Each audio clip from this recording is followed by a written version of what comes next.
গণতন্ত্রের মা চলে গেছে, ডেমোক্রেসির মাথা চলে গেছে, বেগম খালেদা জিয়া আর নেই। তখনই কান্নায় ভেঙে পড়ি এবং সাথে সাথে চলে আসি এবং এবার কেয়ার হসপিটালের সামনে সারা দিন রাত কাটিয়ে দিই। আমার জায়গা আছে, থাকার জায়গা আছে অনেক, তবু আমি সেখানে যাই নাই।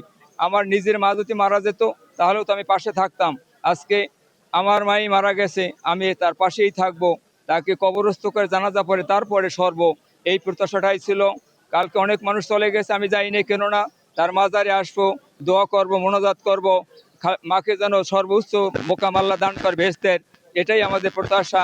এই বীরঙ্গনী মাতা, এই বীরশ্রেষ্ঠ মাতা, বাঙালি জাতির গর্ব, নারী জাতির গর্ব, এই বিনয়িনী মমতাময়ী আমাদেরকে ছেড়ে গেছে।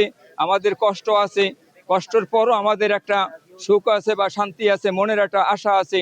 উনি ছিল স্বাধীন চেতা, উনি ছিল আপোষহীন, অন্যায়ের সাথে আপোষ করে নাই, উনি ন্যায়ের পক্ষে ছিল। ওনার আদর্শকে আমরা ধরে রাখতে চাই। আর জাতীয়তাবাদী দল বিএনপি এবং তার ছেলে তারেক রহমান এসেছে, যদিও কষ্ট লাগে কিন্তু তারপরও আমরা খুশি, কেননা আজকে তারেক সাহেব এতিম হয়ে গেছে। আগে বাবাকে হারাইছে, মাঝপথে ভাইকে কোকোকে হারাইছে, আজকে মাকেও হারালো, আজকে সে এতিম।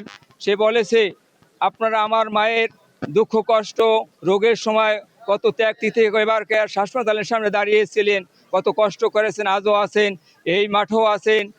আপনাদের আমি কি দিতে পারি দোয়া ভালোবাসা ছাড়া? আপনাদের অবদান কোনোদিন বলবো না।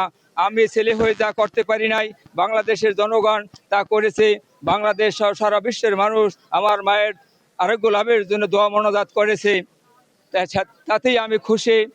আজকে বেগম জিয়া চলে গেছে কিন্তু তার আদর্শ কিন্তু চলে যায় নাই। আদর্শ সব মানুষের বাংলাদেশে রয়ে গেছে। তিনি নারী জাগরণ, শিক্ষার জাগরণ, কৃষির জাগরণ, গণতন্ত্রের উন্নয়ন, সার্বভৌমত্বের সব দিক নির্দেশনা দিয়ে গেছে। এমন কোনো দিক নাই যে সে করে নাই। স্বাধীনতার এই নেত্রী বেগম জিয়ার পত্নী, স্বাধীনতার ঘোষকের এরকম পত্নী কয়জনার ভাগ্যে জোটে?